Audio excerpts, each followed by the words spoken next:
शुरू के दिनों से ही इस कायनात में, इस दुनिया में एक मारका चलता आ रहा है। मारका मतलब जंग, मुकाबला।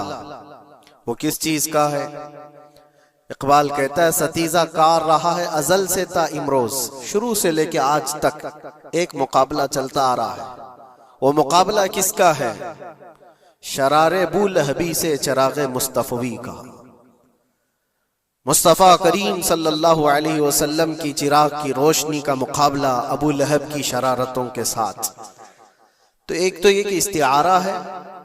इससे पहले भी फिरौन और मूसा का, नमरूद और इब्राहीम का अलैहिस्सलाम, ये मुकाबला इस रुए अर्दी पर चलता रहा और हक व बातिल के मारके होते रहे और होते भी रहेंगे। फी जमाना हम जो हालात देख रहे हैं पूरी दुनिया में, आज जंगों के हालात जो पेश किए जा रहे हैं, लोग तो अब ये खबरें ऐसे सुन रहे हैं, किसी के यहाँ बम गिरने की, मिसाइल गिरने की, तो ऐसा लग रहा है जैसे बच्चे पटाखे फोड़ रहे हैं। लोग यहाँ खबरें लेकर के मजे ले लेते हैं, फिर फॉरवर्ड कर देते हैं। मौत इतनी आसान हो गई है कि अल्लाह के नबी सल्लल्लाहु अलैहि वसल्लम ने 1400 साल पहले ये इरशाद फरमाया था कि एक जमाना आएगा कि हरज बढ़ जाएगा। तो सहाबा ने पूछा था ये हरज क्या है? तो हुजूर अकरम सल्लल्लाहु अलैहि वसल्लम ने इरशाद फरमाया था कि कत्ल बहुत ज्यादा होगा।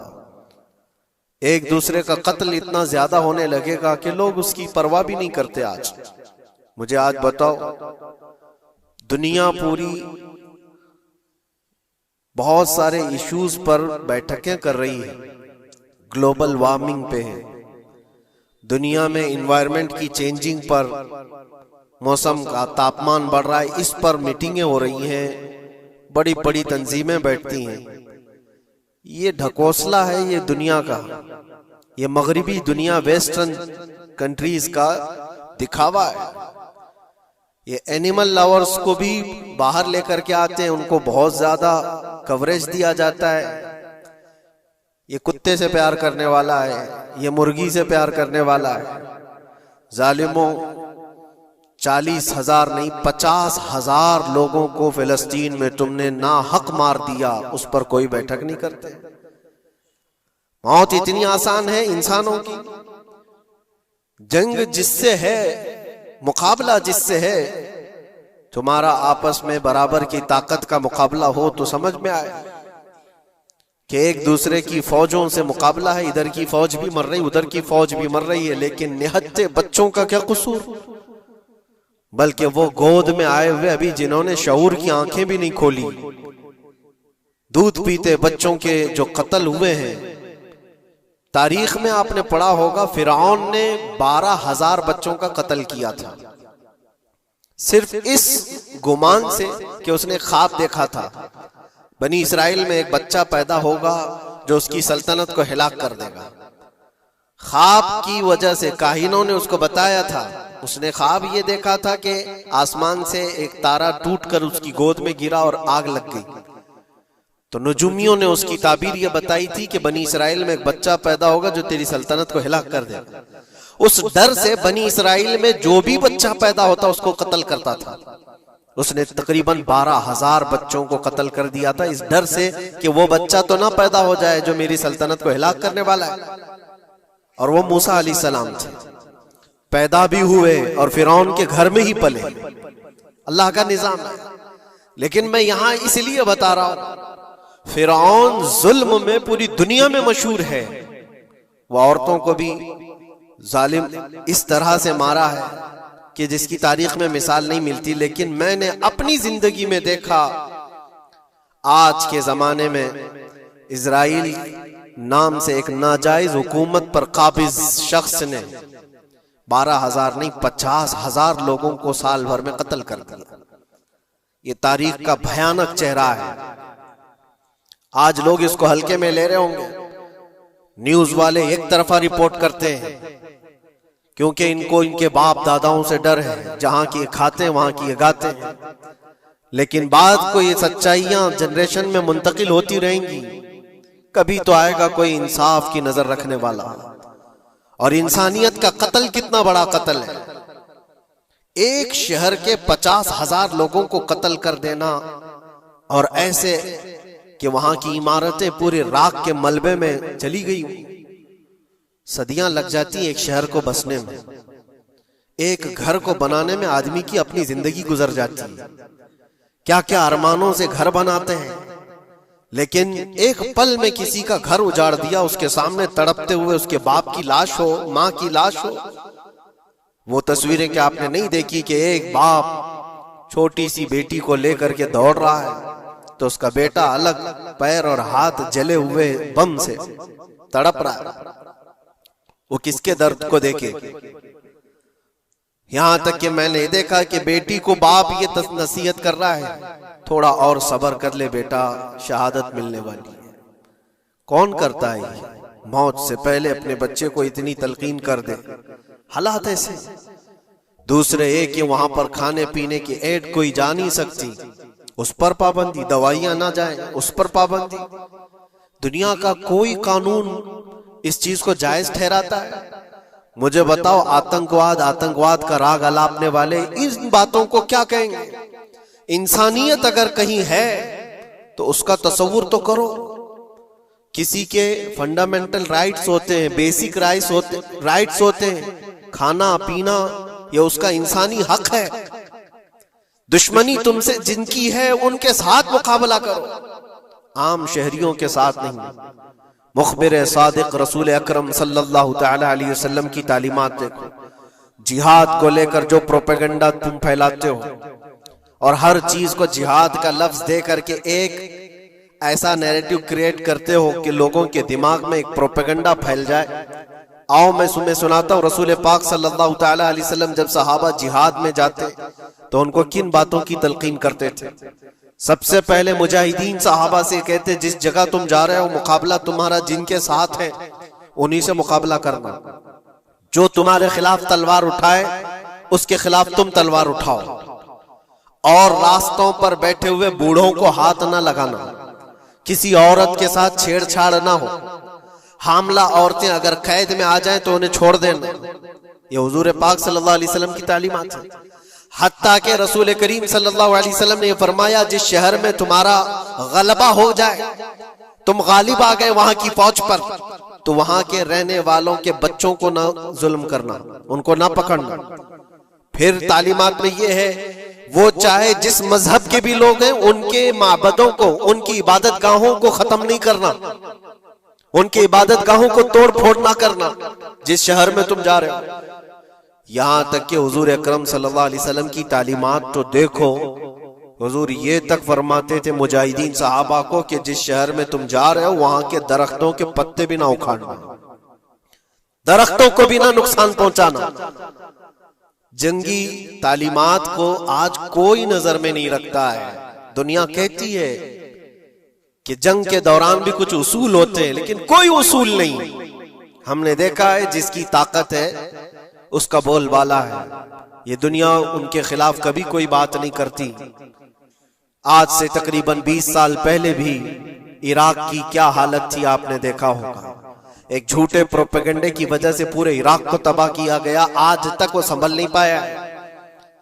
न्यूक्लियर पावर इराक के अंदर मौजूद है, उसके रिएक्टर वहां पर मौजूद है, क्या क्या चीजें उस जमाने में फैलाई गई। सोशल मीडिया तो नहीं था उतना, दुनिया ने ये मान लिया कि हाँ दादा कह रहा है तो होगा, और हमला किया इसी बुनियाद पर। 20 साल हो गए, आज तक इराक में कोई न्यूक्लियर पावर प्लांट नहीं नजर आया, कहीं नहीं।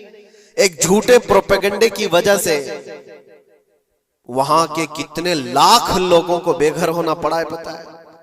कुछ जगह ऐसी हैं जहां बम बरसाए गए, आज तक वहां कोई सब्जा नहीं उगता, कोई वहां पर फसल नहीं होती। मैंने खुद अपनी आंखों से देखा एक नया मैदान जिसपे लोग फुटबॉल खेलते थे, चंद सालों के बाद देखो तो पूरा मैदान कब्रों से भरा हुआ है। कब्रें हैं वहां पर, पूरी कब्रें। लोगों को जनाजा उठाने के लिए लोग नहीं मिलते हैं। मौत इतनी आम कर दी गई थी, इन बातों को कोई कहता है? आपने सुना कभी अबू गुरैब जेल के मुतालिक? कैदियों के साथ जो वहशियाना सलूक किया इन गोरों ने, अल्लाह की पनाह, बहुत सख्त किस्म के, दुनिया में बदनाम जमाना जेल उसको कहा जाता है। हर तरह की वहां पर कैदियों के साथ आजमाइशें हुई, हर तरह की। उन पर कुत्ते छोड़ देना, उनकी शर्मगाहें काटना, उन पर पेशाब करना, हर चीज जो इंसानियत सोज है, इंसानियत को जला देने वाली, ये सारी हरकतें की गई। दुनिया खामोश है उस सिलसिले में। क्यों? सुपर पावर के 1000 गुना भी हजम कर लिए जाते हैं। छोटा मुल्क या गरीब आदमी कोई बात करे तो सारे उस पर टूट पड़ते हैं। आज मैं एक चीज आपको बताना चाह रहा हूं कि ये कोई नई चीज नहीं है जो हो रही है आज दुनिया में।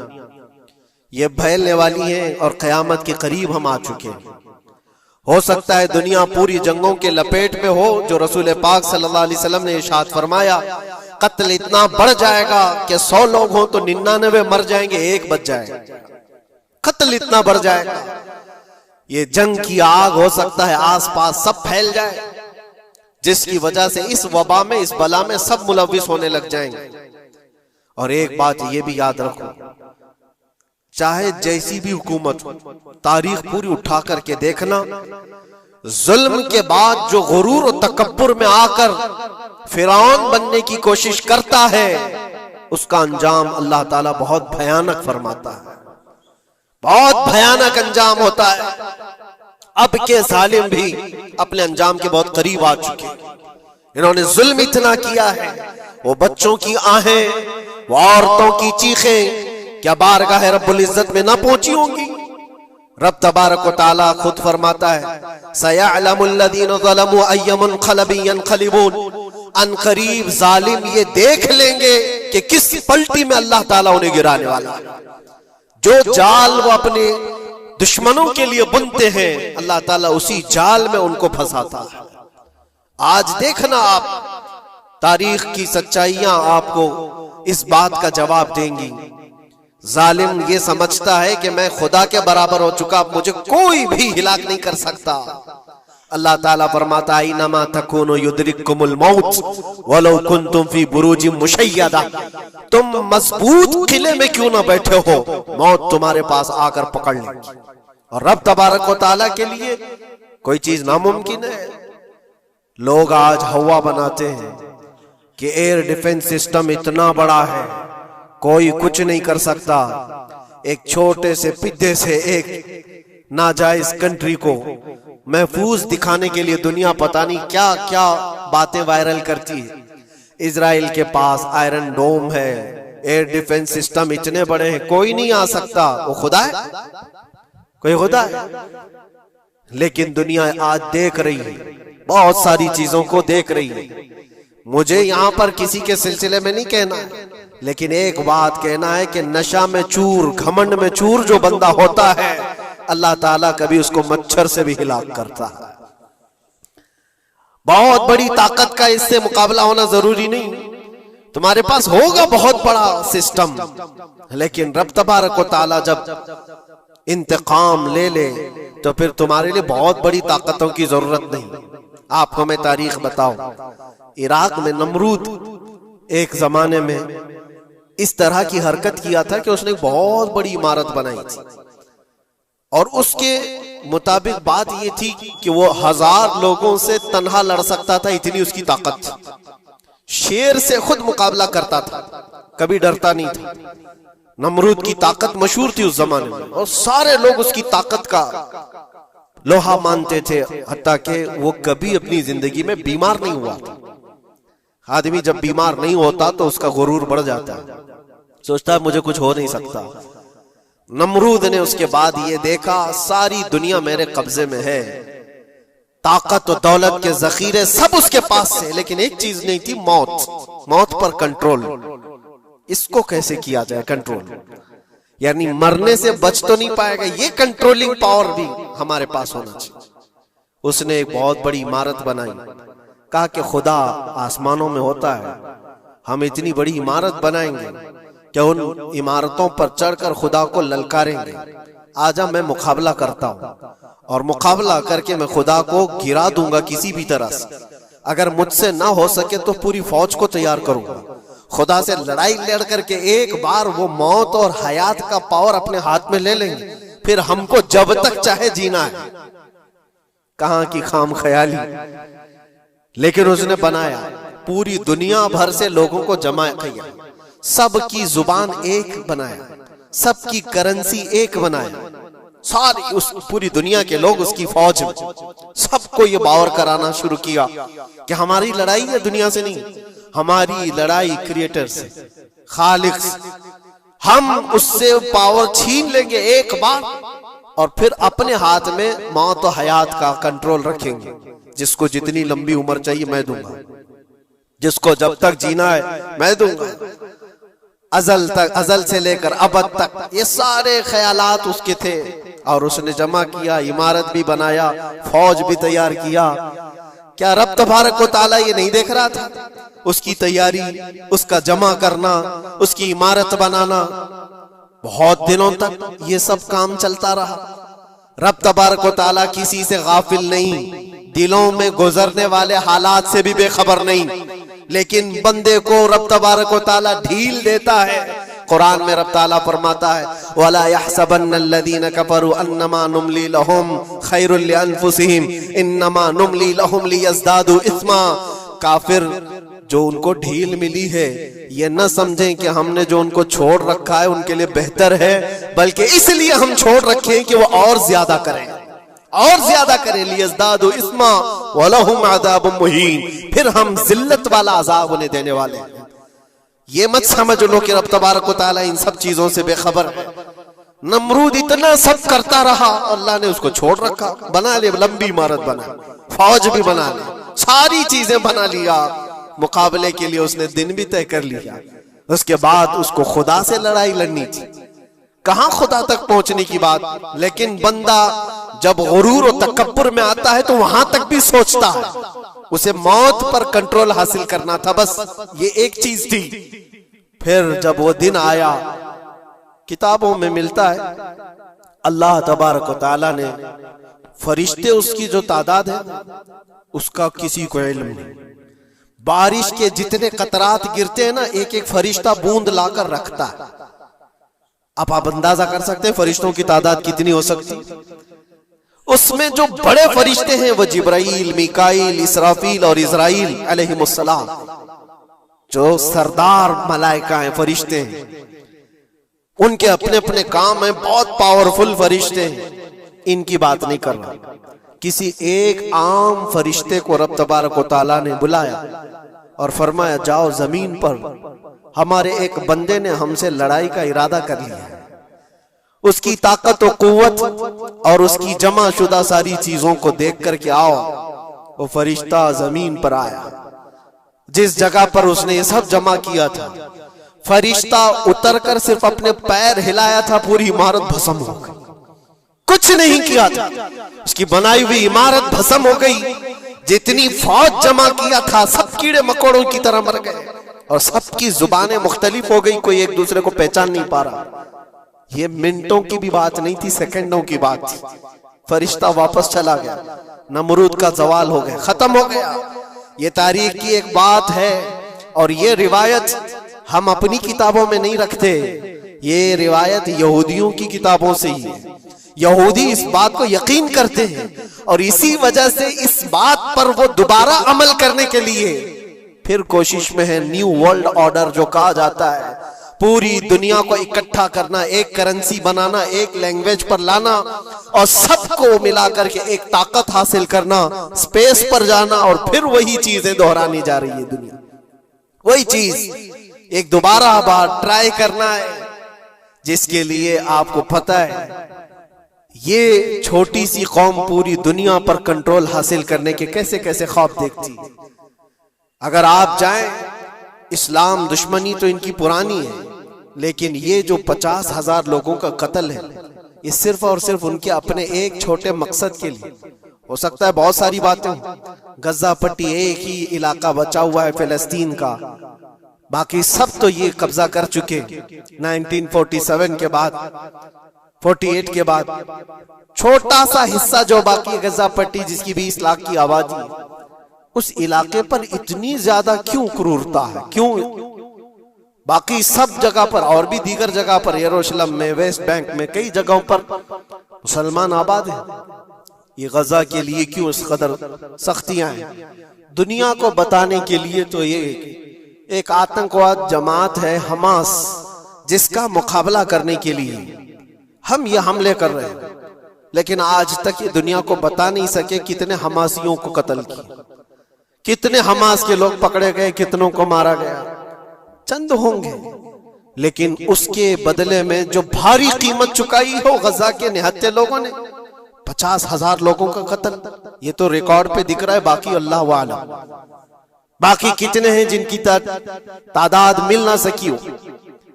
बाज दानिश्वरों ने यह भी बताया उसको सिर्फ और सिर्फ एक कैनल बनाना है जो दुनिया की ट्रेडिंग पर कब्जा हासिल करने के लिए।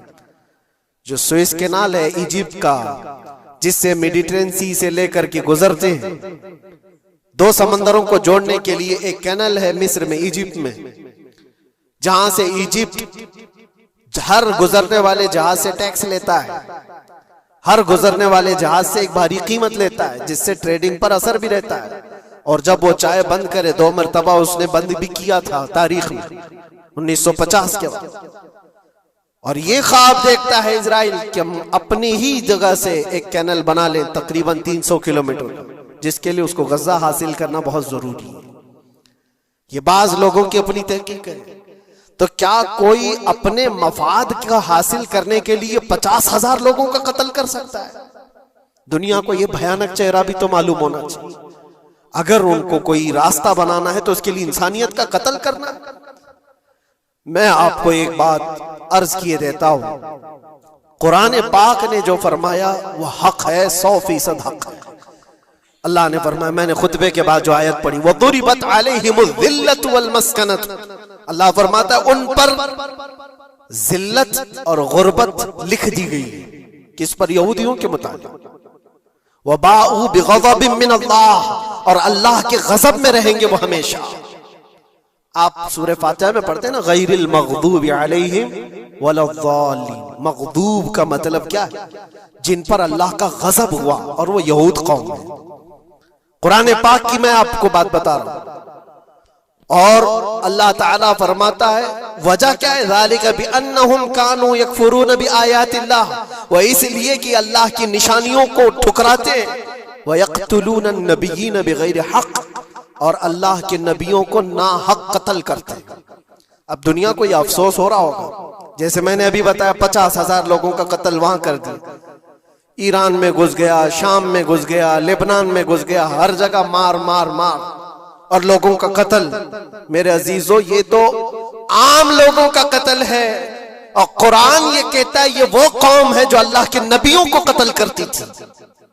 और तारीख में है तकरीबन 10,000 नबियों को इन्होंने कत्ल किया है। 10,000 नबियों को इन्होंने कत्ल किया है, सिर्फ अपनी मनमानी बात न पाए जाने की वजह से। हजरत ज़करिया अलैहिस्सलाम की बात मालूम है? ये तो बैतुल मुक़द्दस के मुतवल्ली थे। ज़करिया अलैहिस्सलाम बैतुल मुक़द्दस के इमाम थे, जिनका जिक्र है कुरान पाक में। हजरत ज़करिया अलैहिस्सलाम के पीछे यही कौम जो उनकी उम्मत में थी, यहूदियों के लिए भी वो मुक़द्दस नबी थे।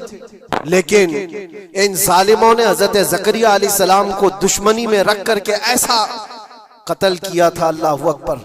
ज़करिया अलैहिस्सलाम इनसे भाग करके निकले थे और एक दरख्त को जाकर कहा, ए दरख्त खुल जा, मैं तुझ में आता हूं। दरख्त खुल गया, हजरत ज़करिया अलैहिस्सलाम उसमें अंदर चले गए, दरख्त फिर बंद हुआ। तारीख में मौजूद है। इब्लीस लाइन ने, शैतान मरदूद ने यहूदियों को रास्ता भी बताया और दरख्त भी बताया कि इसके अंदर ज़करिया छुपे हुए, इसके अंदर ज़करिया है। यहूदियों ने तेज आरी लेकर के दरख्त को ऊपर से काटना शुरू किया कि दरख्त के 2 टुकड़े होंगे तो ज़करिया अलैहिस्सलाम तक भी पहुंच जाएंगे। उन्होंने आरी से काटते काटते काटते उनके सर तक पहुंचा दिया। और जब हजरत ज़करिया अलैहिस्सलाम को अपने सर के ऊपर से कटने की आवाज आने लगी, तो आप सोचा कि अब ये आरी से पूरा कट जाएगा। अल्लाह ताला की तरफ से निदाई ए जकरिया सबर कर लो, अगर तुम इस पर आवाज निकालोगे तो सबर वालों में से तुम्हारा नाम निकल जाएगा। यहां तक के तारीख में है वो यहूदियों ने आरी से काटते काटते हजरत जकरिया अलैहिस्सलाम के सर को चीर दिया और जिस्म के दो टुकड़े हो गए। अल्लाह के नबी खामोश रहे, सबर करके रह गए। उनके बेटे यहया अलैहिस्सलाम ने यहूदियों के एक गवर्नर या बादशाह को यह कहा था कि एक निकाह में दो बहनों को रखना जायज नहीं। उसने दो बहनें एक साथ अपनी ज़ौजियत में रखा था। सिर्फ इतनी बात पर हजरत यहया अलैहिस्सलाम सिर्फ 33 साल के जवान थे। उस यहूदी जालिम ने यहया अलैहिस्सलाम के सर को काट करके बर्तन में लाकर नाश्ते में रखा था। अल्लाह के नबी की बात कर रहा हूं। अल्लाह के नबी के सर को काटकर तश्त पे रखा था।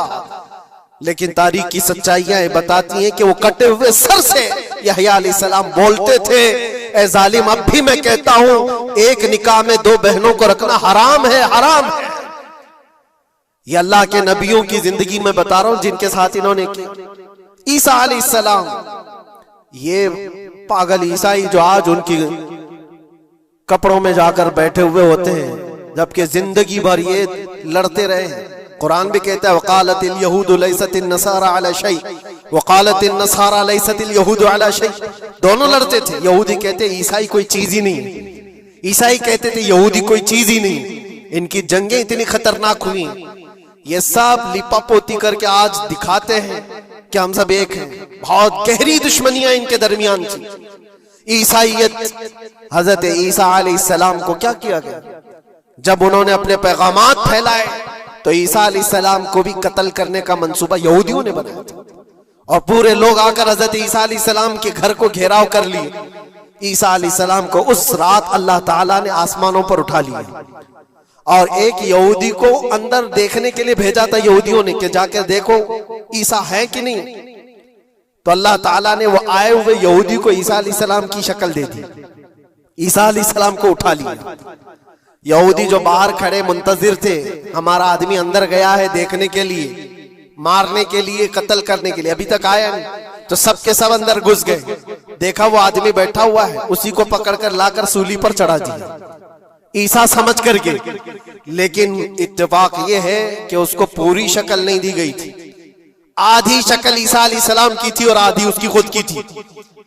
बाद में यहूदियों में खुद इख्तिलाफ हो गया, हमारा बंदा कहां गया जो ढूंढने के लिए गया था, वो गायब कहां है? और अगर ये हमारा बंदा है जो ढूंढने के लिए गया था तो फिर ईसा कहां है? ये इख्तिलाफ में, ये शक में 550 साल गुजर गए।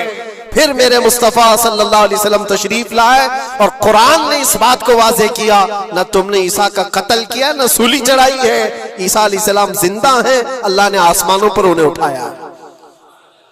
ये तो ईसाइयों पर एहसान है कुरान का, जो सच्चाइयां 550 साल पहले की बताया। मेरे अजीजों, ये तारीख में आपको बता रहा हूं, नबियों का कत्ल करने वाली कौम, उनके सामने आम इंसान क्या माने रखते हैं। ये दुनिया की सारी कौमों को हकीर समझने वाली कौम, दुनिया के पूरे जखीरों को अपनी मिल्कियत समझने वाली कौम, उनका अकीदा है ये दुनिया का जितना गोल्ड है, जितना सोना है, उस पर सिर्फ और सिर्फ उनकी कौम का कब्जा होना चाहिए।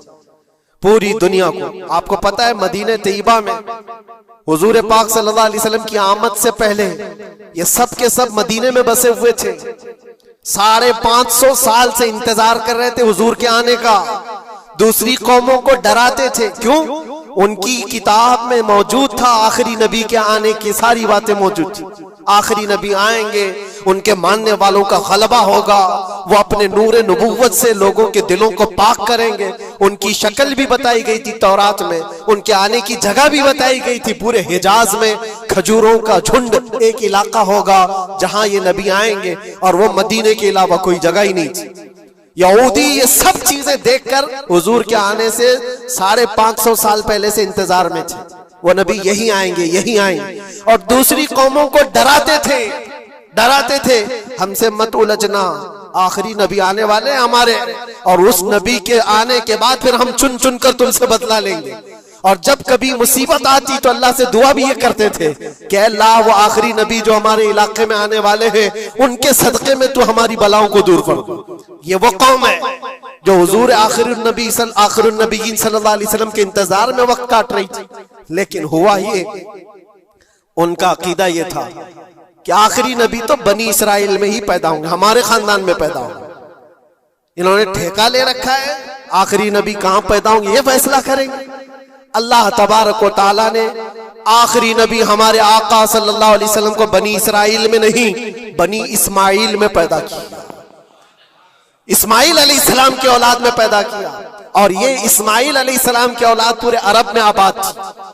अरब में पूरी आबादी इस्माइल अलैहिस्सलाम की थी। मक्का को आबाद किसने किया? इस्माइल अलैहिस्सलाम। इस्माइल अलैहिस्सलाम की औलाद पूरे मक्का में आसपास सब इलाकों में आबाद, सारी जितने भी नस्ब है वो इस्माइल अलैहिस्सलाम तक पहुंचते हैं अरब वालों के। और ये यहूदी बनी इसराइल है, यानी याकूब अलैहिस्सलाम की औलाद में से। और ये दूसरों को हकीर जानते थे। जब तक ये लोग अरब में थे, मदीने में थे, इन्होंने हर एक को हिकारत से देखा। अरबों से इनके ताल्लुकात ऐसे नहीं थे, आम लोगों से कहते हमारे से बात करने के काबिल नहीं है, सबको उम्मी कहते थे, अनपढ़, जाहिल, ऐसे अल्फाज से अरबों को पुकारते थे। अरबों से अगर इनके ताल्लुकात होते भी तो बड़े बड़े टॉप लीडर जो होते अरबों के, बस उनसे ताल्लुकात थे। आम लोगों को गिनते ही नहीं, कचरा कहते थे। बनी इस्माइल को जब ये कचरा कहते थे, और बनी इस्माइल में जब आखिरी नबी पैदा हो गए तब क्या कहने लगे पता है? कहते नहीं, ये गलत हो गया। आखिरी नबी तो बनी इसराइल में पैदा होने वाले थे, ये जिब्राइल ने शरारत किया और बनी इस्माइल में जाकर के नबूवत दी थी। कुछ तो ये कहने लगे, कुछ तो कहने लगे वो है ही नहीं आखिरी नबी। लेकिन कैसे इनकार करते? कुरान कहता है यारिफूनहु कमा यारिफून अबनाअहुम। उस रसूल को वो ऐसे पहचानते थे कि अपने बेटों को भी नहीं पहचानते। उनके बेटों के सही होने पर भी उनको इतना यकीन नहीं था कि हमारा ही बेटा है या नहीं, लेकिन हुजूर को देख करके यकीन था कि आखिरी रसूल ही। आखिरी रसूल होने की सारी निशानियां उन्होंने जो पढ़ी थी वो सब हुजूर के पास मौजूद थी। इसीलिए तो मेरे अजीजों, जो सहाबा यहूदियत से इस्लाम में आए, उन्होंने सब निशानियां देखी। हज़रत सलमान फारसी की बात बता, वो ईसाइयत में थे, सालों उन्होंने ईसाइयत में गुजारे, और उन्होंने भी यही सब बातें सुनी थी। यसरब एक इलाका है हिजाज में, खजूरों के बागात का झुंड है, वहां पर आखिरी नबी वहीं आने वाले। तो ये कहां से आए थे? सलमान फारसी इराक से आए थे, मदीने में आकर गुलाम बन गए, एक खजूरों के बाग में काम करते थे बरसों तक। फिर वो वक्त आ गया जब हुजूर पाक सल्लल्लाहु तआला अलैहि वसल्लम मक्का से हिजरत करके मदीने आए थे। मस्जिद कुबा जहां है वहां 14 दिन तक हुजूर क़याम किए हुए थे।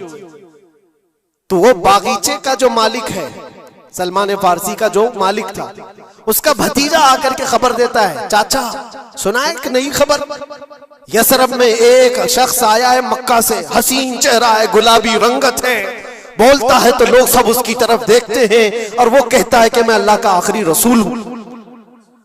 यहूदी का भतीजा अपने चाचा को खबर दे रहा है। सलमान फारसी खजूर के दरख्त के ऊपर बैठे खजूर काट रहे थे या साफ कर रहे थे। ये खबर सुने कि वहां से छलांग लगाकर नीचे आ गए, जिसके इंतजार में तो सालों गुजार दिया था।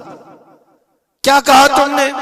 मालिक ने एक थप्पड़ रसीद किया और कहा तू गुलाम है, आकाओं की बात में दखल अंदाजी मत कर, जा तू अपना काम कर। लेकिन उनकी बेचैनी थी कि वो अगर आखिरी रसूल आ चुके तो मेरी जिंदगी का तो मकसद यही है। फिर उन्होंने वक्त निकाला दिन का और हुजूर पाक सल्लल्लाहु अलैहि वसल्लम के पास पहुंच गए। जब रसूल करीम सल्लल्लाहु ताला अलैहि वसल्लम सहाबा के साथ मौजूद थे, देखें अलामतें जो इन्होंने पढ़ी थी अपनी किताबों में, वो सब जांचना भी चाहते थे। खजूरें लेकर के गए और कहा या रसूल अल्लाह ये कबूल कीजिए, ये सदका है। हुजूर ने लिया और सबको बांट दिया, उसमें से कुछ भी नहीं खाया, क्योंकि सलमान फारसी ने पढ़ा था कि आखिरी रसूल सदका नहीं खाएंगे। एक निशानी देख ली उन्होंने। दूसरे दिन आए, फिर वो मौका निकाला और खजूरें ली और आए। हुजूर से आकर के कहा कि ये लीजिए, कबूल कीजिए, ये हदिया है। हुजूर ने खुद भी खाया और सबको तकसीम किया। कहा ये किताब में मौजूद है, वो आखिरी रसूल हदिये को इनकार नहीं करेंगे, तहाइफ कबूल करेंगे। दो अलामतें देखी। फिर एक दिन, तीसरा दिन था, रसूल पाक सल्लल्लाहु अलैहि वसल्लम एक जनाजे में थे, तहबंद थी हुजूर की, चादर थी जिस्म के ऊपर। सलमान फारसी एक और निशानी देखने के लिए आए हुए थे जो किताबों में पड़ी थी। कभी हुजूर के दाएं आते, कभी बाएं आते, कभी आगे कभी पीछे, पूछने की या कुछ बात करने की कोशिश कर रहे थे। हुजूर सल्लल्लाहु अलैहि वसल्लम ने उनको देख लिया और कहा सलमान आ जाओ इधर। इधर बुलाया, अपनी चादर हटाई और कहा ये मोहरे नबूवत देखने के लिए आए थे। जो हुजूर सल्लल्लाहु अलैहि वसल्लम के कंधों के बीच में एक ऐसा सफेद निशान था जिसको मोहरे नबूवत कहा जाता है, वो सूरज से ज्यादा चमकता था दोनों कंधों के बीच में। और हजरत सलमान फारसी वो देखने के लिए आए थे और हुजूर ने उनके पूछने से पहले चादर हटाई और कहा यही देखने आए थे। सलमान फारसी ने कहा मैं तो एक चीज देखने आया था, आपने दो चीज बता दी। क्या चीज? मैं तो मोहरे नबूवत देखने आया था, आपने दिखा भी दिया और मेरे दिल की बात की खबर भी आपने बताई है। नबी को इल्म गैब भी होता है। और सलमान फारसी ने कलमा तैयबा पढ़ लिया। उसी सलमान फारसी को आजाद कराने के लिए मेरे आका सल्लल्लाहु अलैहि वसल्लम ने सहाबा के साथ मिलकर के 500 खजूर के दरख्त लगाए थे और एक बागीचा दे करके उस यहूदी से आजाद करवाया था। ये अल्लाह के नबी सल्लल्लाहु अलैहि वसल्लम के पास वो सहाबा जो आए थे यहूदियत से या ईसाइयत से, वो जानते थे हुजूर को, लेकिन ये इतनी खतरनाक कौम है जिनको अल्लाह ताला ने दिलों पर मोहर लगाया। ये यहूदी जो ईमान नहीं लाए और ये क़यामत तक इसी तरह गज़ब में रहने वाले। आज इनका उभार अगर आप देख रहे हो तो शायद तारीख पता नहीं होगी कि कितनी जिल्लत की जिंदगी भी गुजारी, किस तरह भीख मांगे। आज या अपनी तारीख को कहीं पर भी सोशल मीडिया में गर्दिश करते हुए नहीं देख सकते, पाबंदी है पूरी दुनिया में। हिटलर के कत्ले आम के बारे में नहीं बोल सकता कोई, यहूदियों को इतना मारा था उतना मारा था, नहीं, दुनिया में ये बोलने पर पाबंदी है। इनके किसी भी पुरानी तस्वीरें दिखाने पर पाबंदी है। आज खुद अपने मुल्क में होने वाले हमलों की तस्वीर ना दिखाई जाए, इस पर पाबंदी है। ये तो तुम कब तक ऐब छुपाते रहोगे? जहां सड़न होती है बदबू आ ही जाएगी। और अनकरीब मेरे अजीजों, कुरान की वो बात याद रखो, अल्लाह ने फरमाया सयअलमुल लज़ीना ज़लमू अय्य मुनक़लबिन यनक़लिबून। अनकरीब जालिम ये देख लेगा कि अल्लाह उसको किस खाई में गिराने वाला है। क्या अबरहा बहुत सारे मंसूबे बनाकर काबा ढाने नहीं आया था? अल्लाह ने अबाबील चिड़ियों से उसको हिलाक किया था, फिरौन को पानी से गर्क कर दिया था, नमरूद को मच्छर से हिलाक कर दिया था। बड़े बड़े तूफानी ताकतों के बादशाह दुनिया में आए, लेकिन अल्लाह ने उनको बहुत छोटी ताकतों से हिलाक किया।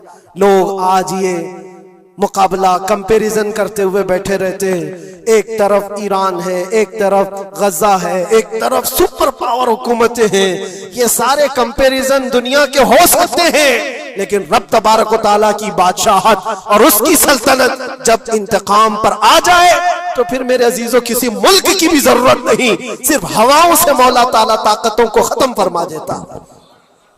दुनिया में फैले हुए एक कोरोना को तुम काबू में नहीं कर पा रहे थे। एक छोटा सा कीड़ा होगा, एक बैक्टीरिया होगा जिसको कंट्रोल में ना ला सके और करोड़ों मौतें हो गई। कौन था ये?